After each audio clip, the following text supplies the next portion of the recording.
Hello, this is the RPG Pundit, the final boss and internet shitlords. And today I'm going to talk about some changes that are going on at Hasbro, at Wizards. But first I wanted to mention something.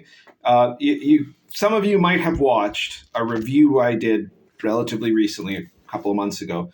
Check it out on my YouTube channel, on the videos, or on the reviews playlist if you haven't, of The Lost Dungeon of Tawnisberg.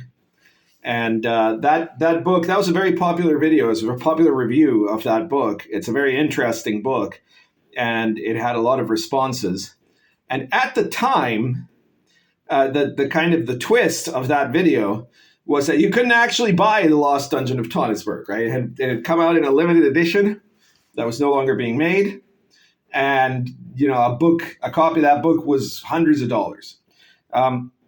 But specifically because of that review video, there was such a demand that the publisher of Tawnisberg, which is, again, it's a dungeon from like the early 70s that had been lost in time and then recovered and has now been republished for the first time and now is about to be republished yet again. The publisher saw that because there was so much demand, he was going to bring it out again. So he is currently running a Kickstarter. If I remember, I will put it in the description below. But if not, I'm sure that people will put it in the comments. It's a Kickstarter for anyone who wants to pick up Tawnisberg. And I just thought I'd mention that because it was specifically because of that video that this happened. So pretty cool stuff. You can see the effect that the pundit has. But now today I'm going to talk to you about something totally different. And, there have been a lot of ups and downs in Dungeons and Dragons and in the tabletop scene related to that. To begin with, before anything else, I will say, if you don't have any faith in Dungeons and Dragons, then you shouldn't. I mean, Wizards, really, Dungeons and Dragons. You're looking for alternatives. Check out stuff like the OSR, and specifically check out my products if you want to support me.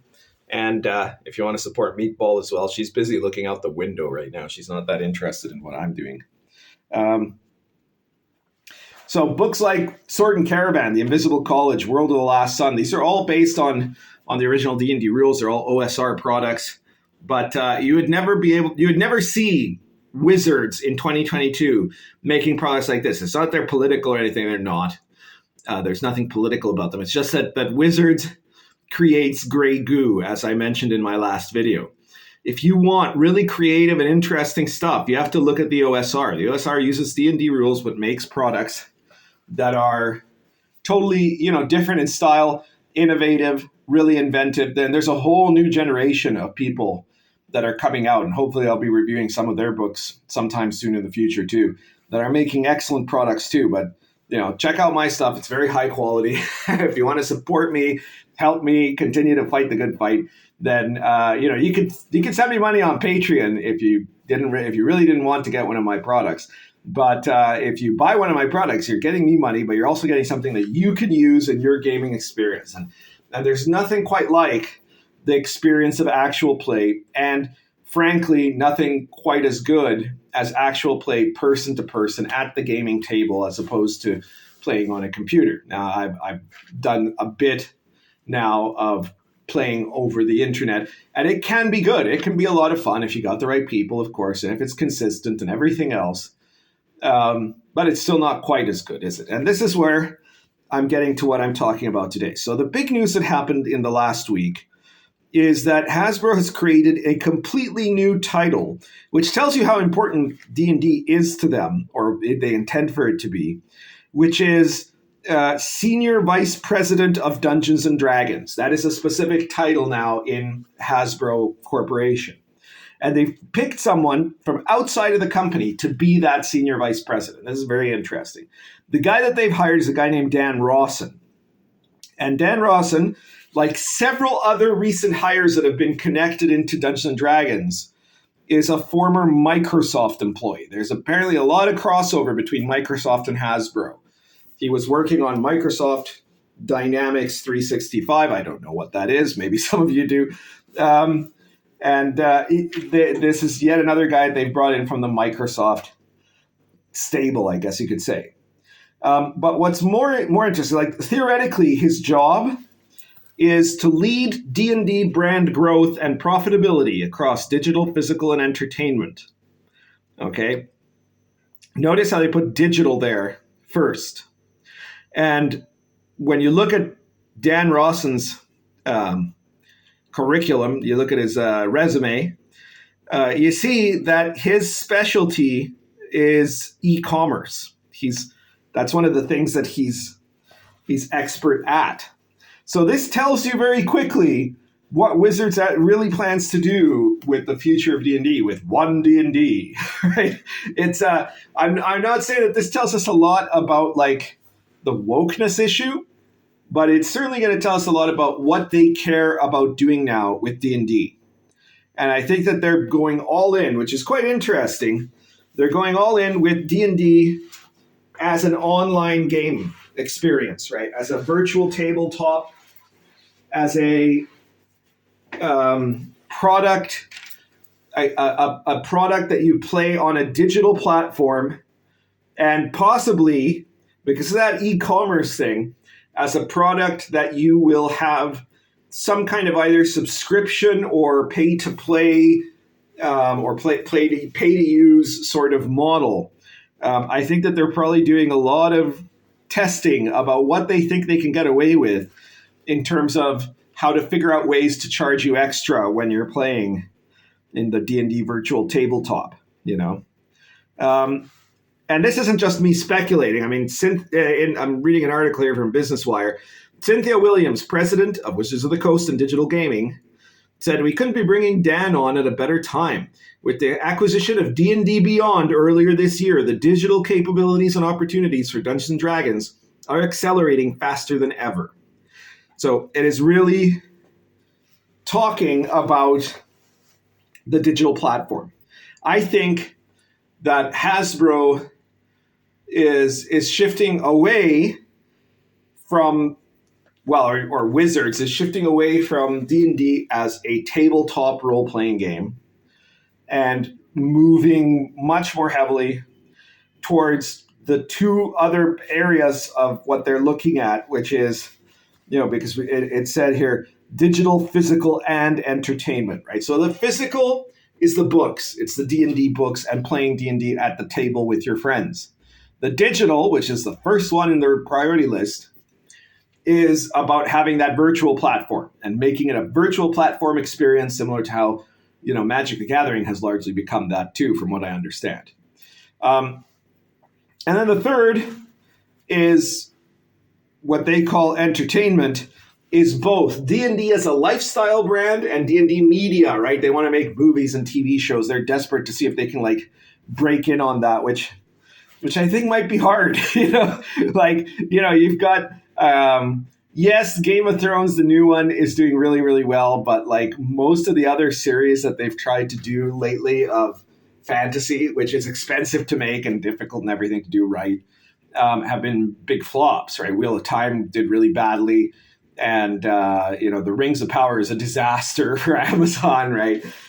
It's largely their fault, of course, because they're also listening to all the wrong people. They're hiring nobodies who are mostly known for like social justice credits to do this stuff. But yeah, I'm getting the feeling that there's going to be a lot of companies that, you know, that once again, D&D has kind of missed the boat on that. And not that I think a D&D TV show would be a good idea anyways, especially not in this current environment. It would just be horrible. It would be, you know, like, I don't even know what. It would be like Glee, but with orcs. You know, that's what they would want it to be, you know. And every episode would be about how orcs face discrimination and then heroic polyamorous trans lesbians save them from that, you know. That would be the D&D TV show nowadays. Anyway, but yeah, this all of what this means is that if you're a gamer, a traditional gamer, somebody for whom playing D&D is about a thing you do at the table, that's not their priority anymore. They don't care about you anymore, right? And even if you're like, okay, because you might be that kind of gamer, but now you're doing it virtually for various reasons, right? There are people close to you or what have you. But the experience of how you play, you're because there's two different ways to play digitally. One is if you're still like getting together with a regular group once every week or once every month or whatever, and you're basically just playing D&D, but on the computer. You're playing D&D as if you were at the table, except that the table is a computer. And then there is the whole other experience where you have like, graphics and people fighting and whatever. And there's all these mechanics that are meant to aid you and all that stuff, all the D&D Beyond crap, right? All of that is a totally different thing, because at that point, gradually D&D looks more and more like a massive multiplayer game or something like that, or at least a multiplayer game, but a video game, than it does a set of rules that you play as an RPG. The article here, it says explicitly, Wizards has continued to build on the success of D&D Beyond, expanding the tool set's capabilities to bring communities together for world-class digital RPG play. Mr. Rawson's e-commerce skill set and digital-first experience, digital-first, you hear that, right, will lend itself to support the growth of D&D Beyond alongside Dungeons & Dragons overall. Rawson claims that he was a gamer. He says leading D&D is the realization of a childhood dream. Okay, so he says, I grew up with and now play with my own kids. That's hopeful. I mean, if he's an actual gamer. Also, he's formerly a Marine, which is very interesting. And, one of the things about Ross is that it's a complete cipher as to whether his being hired in. I mean, maybe some of you have done more research than I do, know more about this. Let me know if you know anything about this guy's politics, right? But at the moment, I have no real clear vision about whether Rawson will do anything at all to stop the increasing wokeness of the product line, and how that wokeness is alienating gamers that actually want to play a regular game and not play a game where, because there's a clash here, right? If you're playing a virtual tabletop experience, that virtual tabletop experience has to be like adventuring and shit, right? Like it's very hard. Like a virtual tabletop is going to be making dungeons, right? And having traditional dungeon style play or overland play or stuff like that. If you are making books that are about, oh, no, you're working at a cafe now. It's Starbucks in Farron, and what you're doing is having a wacky day full of, oh my God, so random things that are happening to you. If that's your adventure, there's no easy way to translate that into the virtual tabletop. So there very much could be a conflict of interest here, right? The woke crowd, the leftists, those people want to transform D&D into this postmodern play where you're not actually getting into any fights, you're not actually doing anything heroic, you're not actually adventuring, you're probably not really exploring. You're maybe exploring in the sense of like, oh, let's go to the night market and see what wonderful foods there are, that sort of thing. And they're putting this in their books, right? And that is not very conducive to the virtual tabletop model if what they're going to try to do is make a virtual tabletop that's going to be full of like different ways to design your dungeons and full of exciting, special effects for combat and whatever else they're planning to put in there, right? Like, I don't think that it's going to really work well to do a VTT that is going to then be about, having you develop subplots about the customers that come to work at your coffee shop, right? That is a conflict. But I don't know about the guy's fundamental politics, right? I mean, he worked for Microsoft, so he's probably pretty cool with putting microchips in people and stuff like that. Like he's probably a fan of Klaus Schwab, right? But I mean, the guy was a Marine, so a former Marine. He's got a BA from Harvard, so that doesn't say much necessarily. And before he worked at Microsoft, he was mostly working outside of the United States. He worked in Korea and in India, where he was working for different operations of these companies that were online companies. So he's very much the online guy, right? He might cause some reversal in the wokeness. Who knows? But I don't think he'd do it because he's like, I don't think this is a MAGA guy, right? I doubt it. I mean, a Marine, you can never be totally sure. Depends. It depends if he was a Marine, like a regular jarhead, or if he was he was an officer or something like that. Harvard boy, I would assume the latter. So I wouldn't be too hopeful that the guy is some kind of tradcon or something. I don't think that's the case. Though, I mean, he does have kids. That already gives you at least some sign, and he didn't mention anywhere in the article that any of his, that any of his kids are non-binary or something. There's none of that. He didn't even list his pronouns. So who knows? Maybe. But the thing that he is going to do is, I think he's going to go very hard on the digital business side of D&D. And what does this mean? Well, obviously, for a lot of you guys who aren't even playing 5th edition, it doesn't mean anything. We have to think about what it means for the hobby and the context of the hobby. In the view that I think these guys want to have, what Wizards would really like to have, is a digital tabletop that they have control in. That looks like it gives you a ton of options, but it only lets you do the options they like, right? One of the things that happened in the trailer for One D&D was that they were talking about, with the virtual tabletop, how you would be able to make your own dungeons, right, inside the virtual. You would just have to play theirs.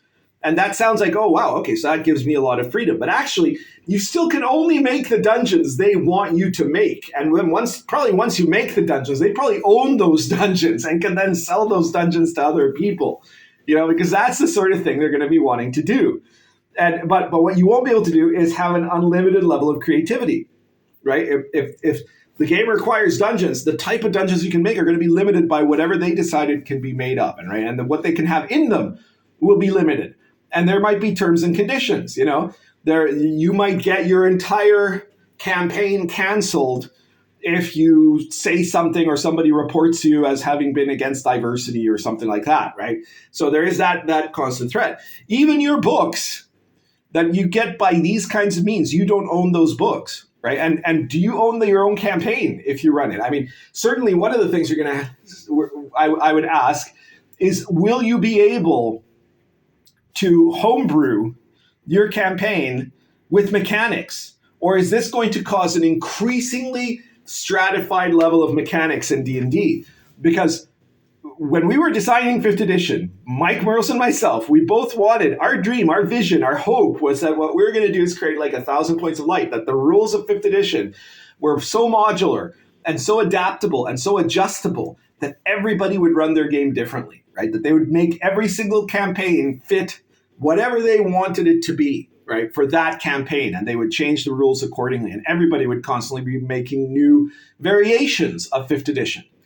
But instead of that, we got the exact opposite, right? 5th edition players are these traumatized Zoomers or whatever, traumatized millennials, apparently, is that is the main demographic of 5e, is millennials who need someone else to tell them what to do. So they didn't want to play any optional rules. They didn't want to change any of the rules. And when there was a question about the rules, they didn't want the DM to decide. They wanted to go to Jeremy Crawford, for him to tell you what to do. So now, though, the problem is, if you've got a VTT, everything in it has to be compatible, right? Like if the idea is you can move your character around from one campaign to the other, or there are like shared experiences or whatever, any of that stuff that they're going to be doing. What that means is you can't have one campaign that has a certain type of rule and another one that has a different type of rule. You can't change, for example, how a class would work, right, for your campaign. Mechanically, it might not let you do that. Right, if you wanted to say, well, in my world, all barbarians have magic, and then they all start with a random spell. Maybe that's just not an option in the programming, right? In a tabletop D&D session, any DM could do that super easily, right? But if you're doing it in a virtual tabletop, your limitation is what they allow you to do or not to do. To say nothing that the books are you're not really owning those books that are on the virtual tabletop. You're leasing them, right? If you buy a wonderful book like The Invisible College or Sword and Caravan or World of the Last Sun, you get it sent to your house. You own that book, right? Even if you buy it on PDF, you own that PDF, right? You can download it to your computer and it'll be safe there, right? But on these VTTs, from what I understand it, they can change books.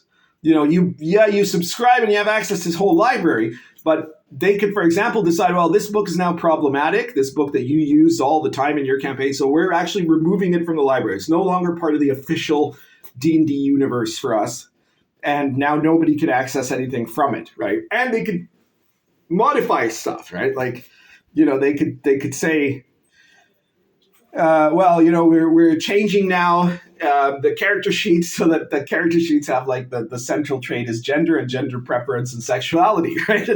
All of your character sheets will say that, right? They could say, well, we've decided to adjust the races now so that orcs can only be good alignment. That's because we all know that there is no orcs that has ever done anything wrong. And so that would be something that you wouldn't be able to change on the VTT. They get to hold you hostage in that, right? And that'll have a trickle-down effect to tabletop play. And what it'll also mean is that in terms of like the rest of us, right, for the OSR hobby, essentially more and more you're seeing what 5th edition D&D is moving away from what an actual RPG is. It's no longer, it's like this, if that's what it becomes this kind of weird hybrid. And so one of the things that we had is this kind of, what would you call it? A filtering process where, you get like 1 million people play D&D, start playing D&D 5th edition. And of those, most of them are only ever going to play that. But even if like, let's say 1% from 1 million, right? So that would be 10,000 people in that year might end up looking at other RPGs that aren't D&D and find something like the OSR, right? And so that becomes a source of new people discovering and getting involved in OSR play. Meatball is now paying attention. This is a subject of interest to her.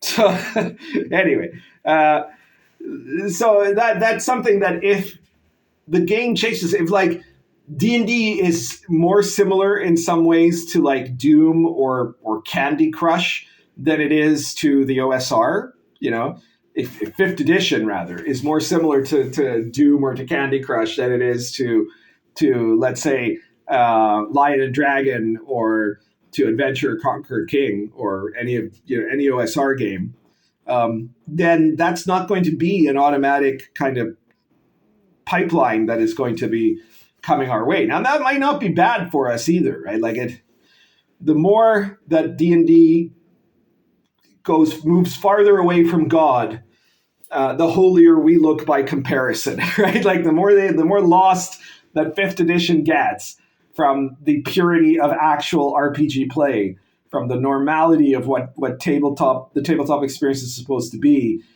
the more awesome we look in context. And so then it just becomes a question of how do you keep drawing people towards the real hobby as opposed to this online monstrosity. In any case, I don't know what Rawson's hiring is going to do, except that it obviously means Hasbro considers Dungeons & Dragons hugely important to them to make a new, vice presidency about it, right? I think that puts the lie. I've been saying for a long time, Hasbro's never going to sell D&D. And I think that's true. Now, one thing that might happen, this emphasis on the virtual tabletop stuff and the e-commerce stuff, it might mean that the actual physical products might just be stopped. There might be an edition that they say, no, you know what? It's going to be all online. And they might, in that process, license out the rights to the physical products to some other third party, like, to do, if someone wanted to reprint 1st edition D&D, maybe they would license that out to someone. Who knows? Because if they don't, if that's the other side of it, if the pen and paper Dungeons and Dragons stops mattering to them, that might end up meaning that goes up for grabs, but not to own, just to license, right? So that's the situation as it is right now with this new development at Wizards. I think it's very interesting. I think that it is, to some extent, Hasbro is going to war against the tabletop and trying to get as many people as possible to move towards the VTT. We'll see how that pays off for them or not. But what it means to me is, like, there's no experience compared to our tabletop experience. Check out the OSR, check out my product. Look at what you can do when you get a group of people together. And if not, at least, like any of the online games I've played have just been like, we're on like Google Meet or something like that, like Zoom or whatever. I don't think it's Zoom, but whatever. There's a number of these kind of like just chat rooms, right? Like Zoom, right? Like that you just get a group of people there, and maybe we have a dice roller, and that's it. Right? And I've been doing that. I did that for my Invisible College playtest campaign. And I'm doing that for the Sword and Caravan kind of play. It's not a playtest of Sword and Caravan, because as you can see, Sword and Caravan has been published already. But it's where I'm experimenting with future material that I'm going to be making for Sword and Caravan. Speaking of which, Social Encounters on the Silk Road, which is the first source book for Sword and Caravans, and which is not really, I mean, it's in the sense that it's been set up for that setting, but you can use it in anything else. It's a set of mechanics, OSR mechanics for social interactions, where it uses the old reaction rule system and expands it to create a set of mechanics where the DM can use that to arbitrate, to determine results with a whole bunch of different social activities like haggling, intimidation, disguise, bribery, disputations, recruitment, all kinds of stuff that lets you look at a table and judge the results based on, how well the person has crafted their role playing. It's not a social combat system or something where all that matters is the dice roll.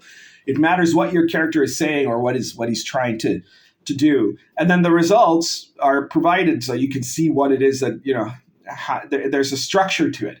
And Social Encounters has now become a silver bestseller, which is quite great. It's been doing really, really well. So be sure to check that one out. And anyways, that's everything for today.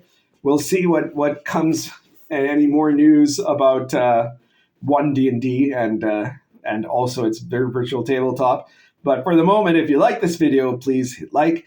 If you haven't subscribed yet, please subscribe. Share this video anywhere that you think people will find this interesting, or anywhere you think it'll piss them off too. And once again, check out my product line, picking up my games, picking up my RPG Pundit Presents PDF series. Those are really cheap. They're 99 cents to $4.99, and you get something that you can use in your games. Any game that's compatible with D&D, because that's the wonder of the OSR. And you're bound to find something in 108 issues that will be of interest to you. But same thing with my bigger books, Cults of Chaos, right? An incredible way to design opponent groups and adventure setups for any kind of sinister cult investigative type campaign. Lots of stuff like that. Check out all my products. You've probably heard this before, but thank you very much to everyone who keeps buying them. And I guess that's it for today. Currently smoking Dunhill Amber Root Bulldog plus Cornell and Deal's Old Joe Kratz.